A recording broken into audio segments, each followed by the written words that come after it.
குடும்ப ஒற்றுமையை காக்கும் மாதப்பூர் முத்துக்குமார சுவாமியை பற்றி இந்த பதிவில் நம்ம பார்ப்போம். திருப்பூர் மாவட்டம் பல்லடம் அருகில் மாதப்பூர் முத்துக்குமார சுவாமி கோவில் அமைந்துள்ளது. ஞான பழத்திற்காக கோபித்து கொண்ட முருகன் பழனிமலையில் அமர்ந்தார்.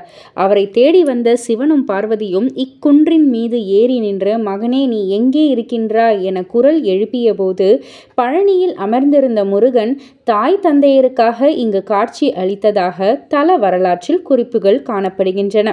மாதாவுக்கு மகன் காட்சியளித்ததால் மாதா ஊர் என வழங்கப்பட்டு பின் மருவி மாதப்பூர் என ஆனது.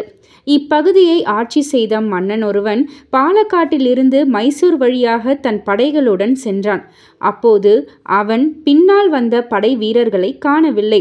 இதனால் ஒரு உயரமான குன்றின் மீது ஏறி நின்று தன்னுடைய படைகளை தேடினான்.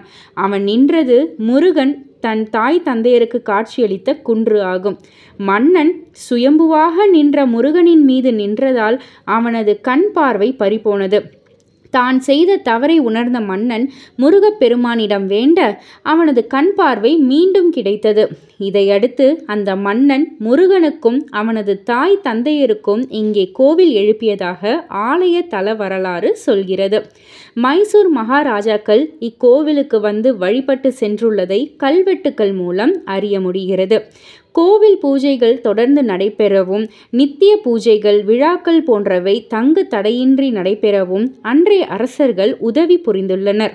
கோவில் பெயரில் தனியே நிலமும், ஊழியம் செய்பவர்களுக்கு என தனியே மானிய நிலங்களும் அரசர்களால் ஒதுக்கப்பட்டுள்ளன. அதற்குண்டான ஆவணங்கள் அனைத்தும் இன்றும் பாதுகாப்பாக வைக்கப்பட்டுள்ளன.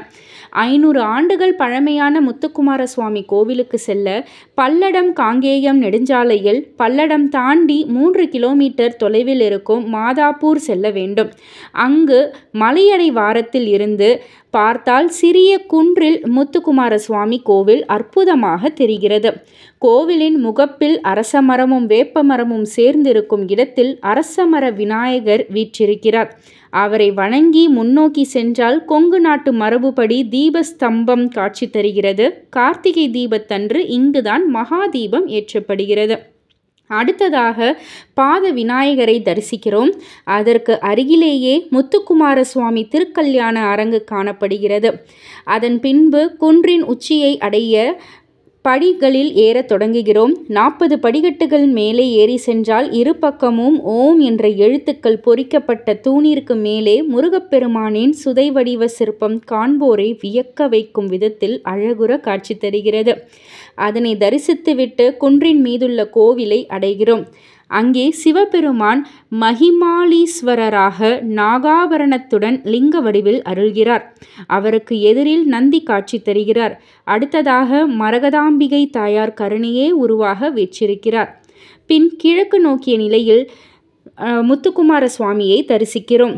பழனி முருகன் கோவில் உருவான சமகாலத்தில் இக்கோவிலும் உருவானதாக கருதப்படுகிறது. ஆகவே பழனி முருகனுக்கும் மாதப்பூர் முருகனுக்கும் உருவ ஒற்றுமை உள்ளது. பழனி முருகன் மேற்கு நோக்கியும் இம்முருகன் கிழக்கு நோக்கியும் இருப்பது மட்டுமே வேறுபாடு.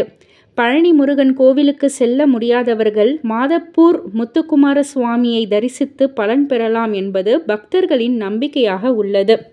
முருகப்பெருமான் தனது தாய் தந்தையருடன் வீற்றிருப்பதால் இத்தலத்தில் வழிபாடு செய்தால் குடும்ப ஒற்றுமை வளரும் என்பது ஐதீகம். அனைவரும் இந்த ஸ்தலத்திற்கு சென்று வழிபட்டு நல்ல பலன்களை அடைவோமாக.